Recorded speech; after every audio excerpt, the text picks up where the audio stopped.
무려 1억 뷰짜리 운동이 있습니다. 짧고 굵게 림프를 깨워서 독소를 쫙 빼주는 핫한 해독 운동인데요. 그냥 유행이라고만 보기에 꽤 괜찮습니다. 해외 트레이너 케이트 놀트가 소개한 이 운동은 림프 순환을 도와서 몸의 정체된 흐름을 풀어주는 동작들입니다. 사실 살이 잘 안 빠지는 분들을 보면 단순히 덜 먹어서 해결되는 문제가 아니라 몸이 저장 모드에 갇혀 있는 경우가 많습니다. 순환이 막혀 있고 근육 사용이 부족하고 몸이 계속 긴장된 상태이죠. 이러면 우리 몸은 지방을 태우는 대신 계속 쌓아두려고 하거든요. 그런데 이 림프 해독 운동은 강하게 운동하는 방식이 아니라 몸의 순환을 먼저 열어주면서 지방을 쓸 수 있는 상태를 만들어주는 게 핵심입니다. 특히 중년 이후에는 무리한 운동보다 이런 접근이 훨씬 중요해요. 그래서 오늘은 제가 직접 해보고 효과 좋았던 동작들만 골라서 안전하게 따라할 수 있는 루틴과 왜 이게 지방연소 스위치를 켜는지 한의사의 시선으로 쉽게 풀어드릴게요.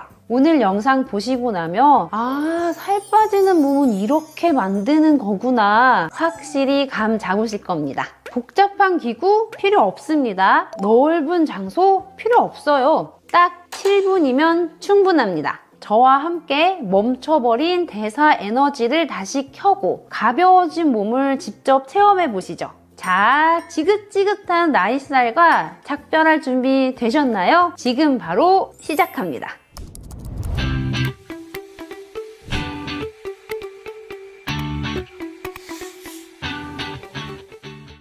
첫 번째 운동 순환 스위치부터 켭니다. 온몸에 힘은 빼고 종이 인형처럼 톡톡 제자리에서 띄워주세요.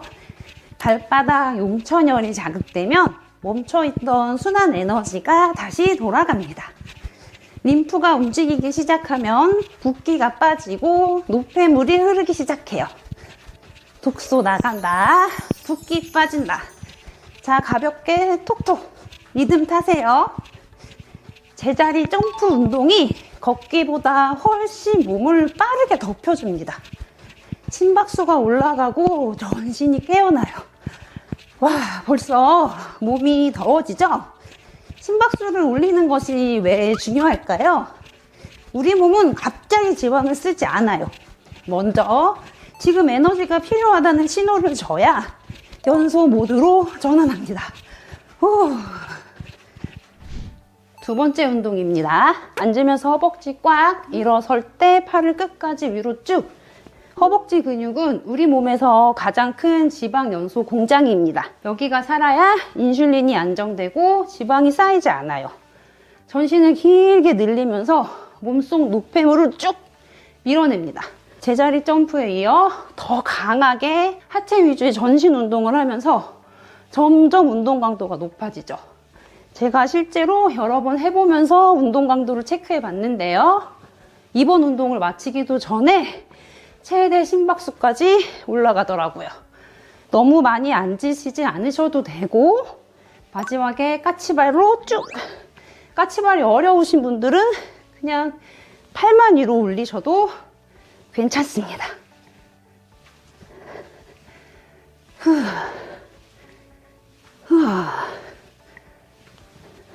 그런데 제가 전에 운동법에서도 알려드렸듯이 운동을 잘 안 하셨던 분들, 중년 이후 스쿼트가 쉬운 운동이 아니죠. 이땐 의자를 이용해 보세요. 의자 끝에 살짝 앉았다가 일어서는 거죠.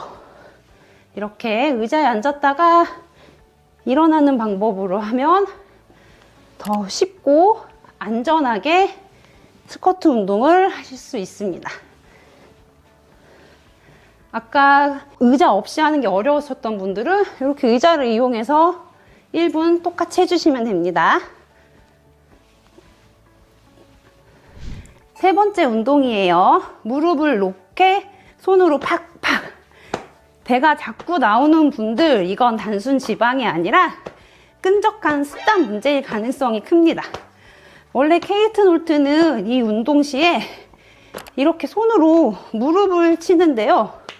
저는 배를 쳐주는 것으로 바꿨어요. 복부를 직접 자극해주면 장간막 림프가 움직이고 장이 깨어나면서 뱃살 빠지는 환경이 더 잘 만들어져요. 손바닥으로 배를 두드려주세요. 복부 순환을 강하게 깨워주세요. 뱃살아 떨어져라. 탁!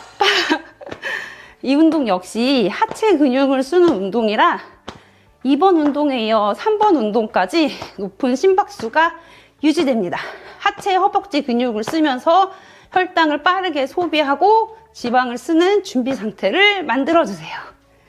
4번부터 6번까지 운동은 이전 운동과 달리 고강도 운동은 아닙니다. 이 부분 운동은 심박수를 살짝 떨어뜨리는 구간이에요. 그런데 이 구간이 오히려 지방 연소에 가장 유리한 구간이에요. 왜냐하면 산소 공급이 안정되고 혈류의 림프 순환이 열리면서 지방을 실제로 태울 수 있는 환경이 만들어지기 때문입니다. 즉, 심박수를 올리고 하체 근육을 쓰는 것은 지방을 태우는 준비를 시키는 것이고, 지방 연소는 오히려 지금 이 운동 구간에서 이루어지는 것이죠. 제가 운동 순서를 이렇게 설정한 이유 다 아시겠죠? 네 번째 운동은 가슴을 활짝 시원하게 여는 동작입니다. 스트레스를 받으면 가슴 중앙 정준혈이 막히면서 호흡이 얕아지고 지방 연소도 떨어집니다. 가슴을 열어주면 위로 뜬 열은 내려가고 순환은 부드럽게 흐릅니다. 가슴이 뚫려야 살도 빠집니다.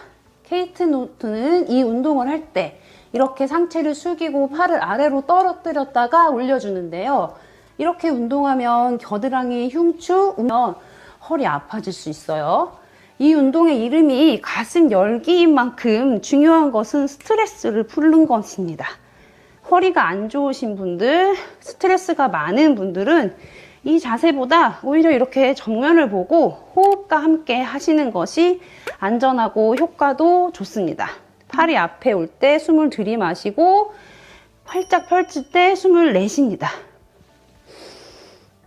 가슴을 열고 견갑골을 조여주세요. 오십견 예방 효과까지 있어요. 5번째 운동은 쉬우면서 재미도 있는 운동이에요. 케이트 놀트가 이 운동법의 다른 이름을 데드암이라고 하더라고요. 좀비처럼 팔에 힘을 빼고 흐느적거리면서 옆구리 상체는 회전하는 운동이죠. 케이트 노트는 팔을 이렇게 올려서 막 아무데나 이렇게 때리는데요. 우리는 팔을 내려서 옆구리를 집중해서 탁탁 때려줄게요. 옆구리 대맥은 지방이 가장 잘 쌓이는 구간입니다. 나이를 먹게 되면 이 옆구리 부위에 일명 타이어살이 생기시죠? 여기를 이렇게 직접 탁탁 자극해주면 정체된 순환이 풀리면서 지방 연소 스위치가 켜집니다. 거기에 몸을 회전하는 운동이라는 의미도 커요. 중년 이후 살이 안 빠지는 이유 중 하나는 몸이 회전을 잃었기 때문입니다. 흉추가 회전이 안 되고 굳게 되면 갈비뼈가 열리지 않고 이로 인해 호흡력이 떨어지면서 산소 공급이 줄어들고 그래서 지방 연소 효율까지 떨어집니다.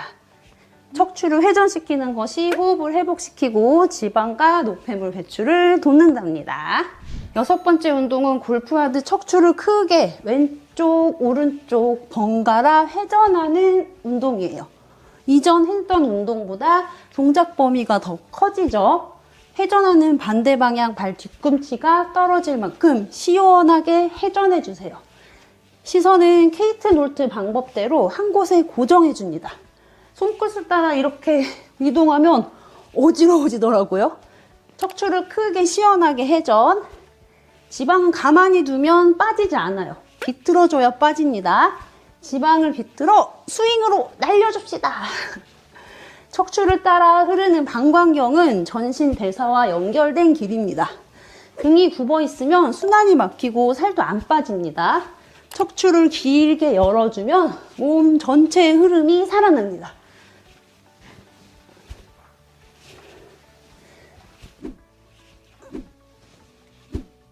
자, 마지막입니다. 서해부와 하복지 안쪽은 우리 몸에서 가장 큰 노폐물 배출 통로입니다.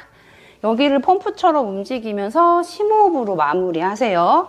들이마시면서 팔을 위로 쭉, 내쉬면서 와이드 스쿼트로 팔도 밑으로 툭, 후, 후.